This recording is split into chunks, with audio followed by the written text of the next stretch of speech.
There were a lot of question marks entering the 2023-24 season on the topic of the Cornell men's hockey team. They hadn't won an ECAC championship in the last 14 years. They lost 3 of their top 4 scorers from last year, and head coach Mike Schaefer, at age 61 in year 29 at the helm, had an uncertain future.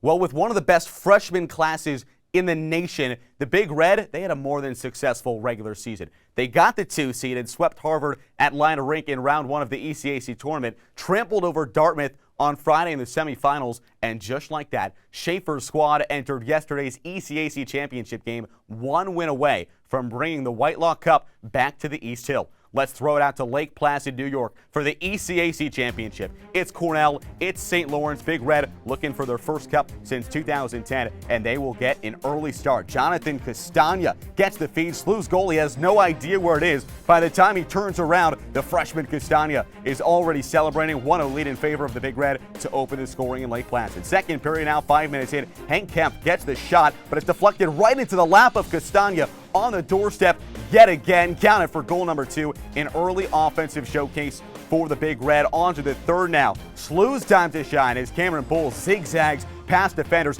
He's breaking ankles and he lights the lamps. It's a 1-goal game. Back on the Big Red side, though, just under 2 minutes left to go in regulation. Jack O'Leary, coast to coast. SLU leaves the net wide open, and the puck ping right off the metal. No good, but just about a minute later, another open net, and this time it's Jack O'Leary getting some redemption. He'll dive, full extension, flings it into the empty net, gets himself the game-clinching goal. The Cornell Big Red, all they got to do is wind out the clock, and Cornell is your ECAC champion for the first time since 2010. They are NCAA tournament bound. Look at that celebration. It's what it's all about. Jonathan Castagna was named the game's MVP as part of his 2-goal performance. He's also now the first Big Red player since 2007 with 25 points in a season. On the defensive side, star goalie Ian Shane made 31 saves in the victory as the junior goaltender secured his 48th collegiate win. Here's Coach Schaefer after ECAC chip number 6.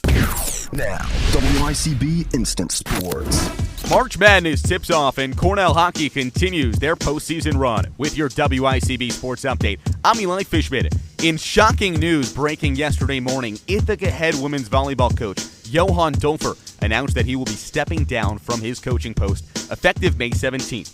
Over his time on the South Hill, Dolfer elevated the Ithaca volleyball program into a big-time player on the national stage in fairly short order. Under his watch, the Bombers advanced to the NCAA Regional Championships in 4 of the past 6 seasons, on top of Elite 8 appearances in 2017 and 2018. On the diamond, Ithaca baseball opens up their Liberty League schedule in a 3-game home series with Clarkson this weekend. Initially scheduled for Friday and Saturday, inclement weather has pushed that series back to 1 game Sunday at 2 p.m. and a doubleheader starting at noon on Monday, according to an announcement from Ithaca Athletics. Over on the East Hill, Big Red men's ice hockey faces off with Dartmouth tomorrow night in the ECAC hockey semifinals in Lake Placid. A win would send them to the championship game Saturday versus the winner of St. Lawrence and Quinnipiac. In search of his 6th ECAC championship and first since 2010, Mike Schaefer's squad is 2 wins away from reaching that mark with puck drop tomorrow at 7:30 on ESPN+.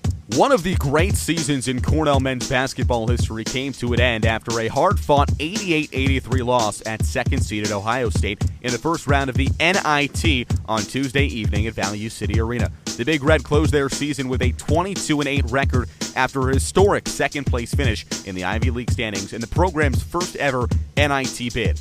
On the NCAA tournament side, you better break out those brackets. March Madness kicks off today with the opening block of first-round games, 16 games on the slate. So grab some coffee, grab as many screens as you can.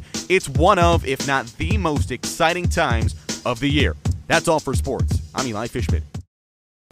On to the second inning, 5-2 Bombers lead as Ethan Rothstein lays it off for Ithaca. The 9-hitter steps up here in the top of the second. 5 runs for Ithaca in the first. 2 for St. Lawrence. Gives us the score is Brendan O'Neill. The lefty kicks and fires. First pitch to the right-handed hitting. Rothstein is roped out to deep right field, ranging back towards the foul pole, and diving forward is the right fielder Verastro. He can't get it. Rolls into the corner. Wide turnaround second for Ethan Rothstein. He'll pull up there with a leadoff double down the right field line here in the top of the second. It's the third hit for Ithaca already in this ball game after the 3-run homer for Colin Feeney in the first and the 2 RBI single off the bat of Ryan Lobsher. And the offense is full steam ahead as Ethan McDonough digs in from the right side. Back to the top of the order for Ithaca. McDonough struck out looking his first time to the plate. Rothstein with a healthy lead off of first base is O'Neill's first pitch. Showing bunt is Rothstein. He pulls back on the breaking ball low and out as the count goes 1-0. McDonough went 1 for 3 with an RBI and a run scored in game 1 of this doubleheader as the 1-0 a fastball upstairs in a game that the Bombers took by a 7-3 score thanks to dominant pitching from Colin Lehner. As the 2-0 to McDonough is a breaking ball roped right back up the middle for a base hit. Wave around third for Rothstein. Here comes the relay, and it is not in time. Standing up at home plate is Ethan Rothstein on the RBI base hit for Ethan McDonough. 6-2, Bombers lead here in the top of the second.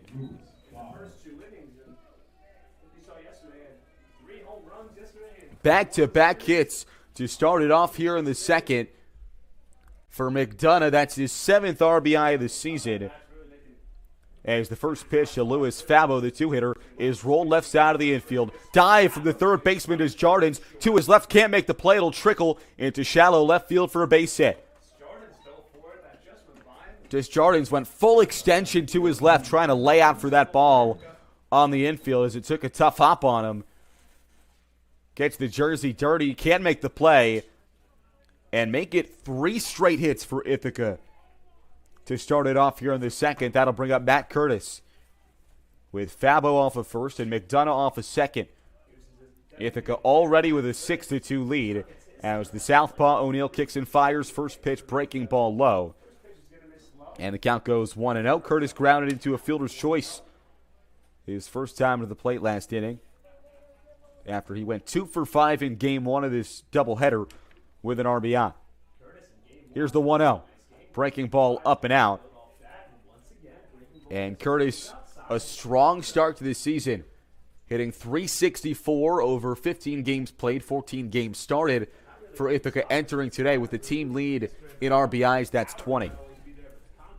As the southpaw O'Neill kicks and delivers 2-0. This one's laced in a left field, down for a base hit. Getting the wave around third is McDonough. Here's the relay, and it's cut off. It's an RBI single for Matt Curtis, his 21st RBI of the season. The team lead, McDonough scores, and a 7-2 lead for Ithaca. The hit party continues.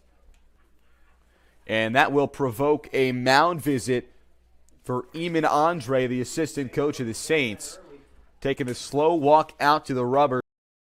Ithaca on the right side of the court of the Navy Blues. At the top of the key, setting the table, Yorio goes left corner to Polche, back to the top in Drevna. She's been a big 3-ball shooter all season. Looks down low, pick and roll. Dixon, reverse layup is no good as she was pushed away towards the sideline by Horger. Now quick in transition are the Thoroughbreds. Looking down low, finding Blanc. Pulls up, jumper from the elbow. No good on the right side, and Yorio snags yet another rebound. 6 foot, tallest player on the squad, and she racks up the boards, averages 7 per game as she passes it to the left corner in Dixon. Back to the top of the key in Yorio. Hands overhead. Finds Iqbal Seta in the left wing. Now drives towards the elbow. Back to Drevna, top of the key. Now Dixon to the logo to slow it down. Less than 10 on the shot clock. Asks for Polche to come to the top. Now pulls away. Triple straight away. You betcha. 8-6. Bombers on top after the 3-ball from Dixon with 3:45 left to go in the first. And Dixon coming off 26 points, a season high.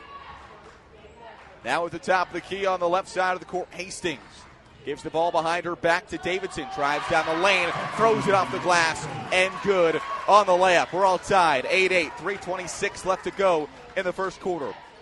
Now to Drevna in the left corner for the Bombers. Back to the top, and Dixon coming off a career game is Junie Dixon. As she gives it to Polche, right corner, off-ball foul. We got to talk about Dixon, though. 10 for 21 on Tuesday, 26 points, 5 steals, 6 rebounds against RIT. She did everything as she checks out for Watkins here.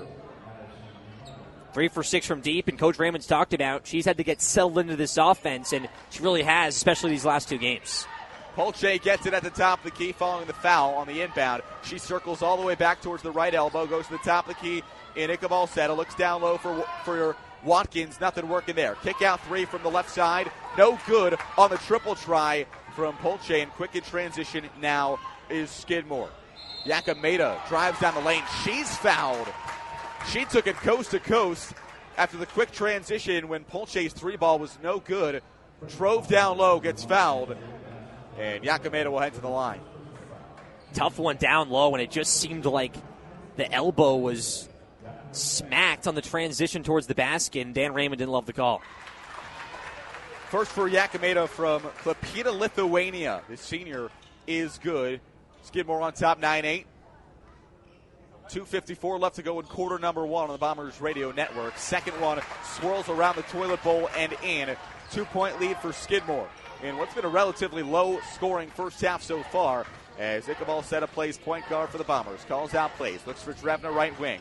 Haven't seen her make a shot. She was 0 for 4 from deep against RIT. Gives the ball to Watkins, left elbow, throws up the jumper on the step back. That one's no good off the back iron. It'll roll out of bounds on the near side. Trying to snag the rebound was either side as Melissa Severino checks in for Skidmore. And we've seen Skidmore go to their bench a lot in this game, and that's what they like to do, prepare for down the stretch. They've used already 8 players so far. Yakameda, top of the key, looks to the right elbow, finds Blank. Blank sends it all the way to the cross court in Meyer in the left corner. She's freshly checked in as well. Yakameda left wing, looks down low. Here's Blank, drives baseline, tries to pass it to the right corner. She was looking for Horger, it looked like. No one's home. No one was anywhere near where that attempted pass was. It's out of bounds in front of the Bombers bench. Bombers possession, down by 2. And this Skidmore offense stalling because block has been closed out on the high post and the low post by Watkins and company. Skidmore 1 for their last 5 from the floor. Ithaca scoreless in the last 2 minutes, 30 seconds. Coffee straightaway 3. Thinks about pulling the trigger. She doesn't. Looks for Iqbal Seta. Left corner.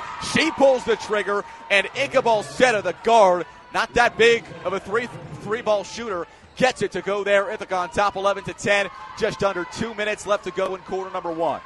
Horgers to the right corner for Skidmore, and some stellar defense. Smacks the ball away. Trying to find Blanc down low at 5'11", the top scorer in the Liberty League. But instead, reaching up is Watkins, pokes it out of bounds. Ithaca ball.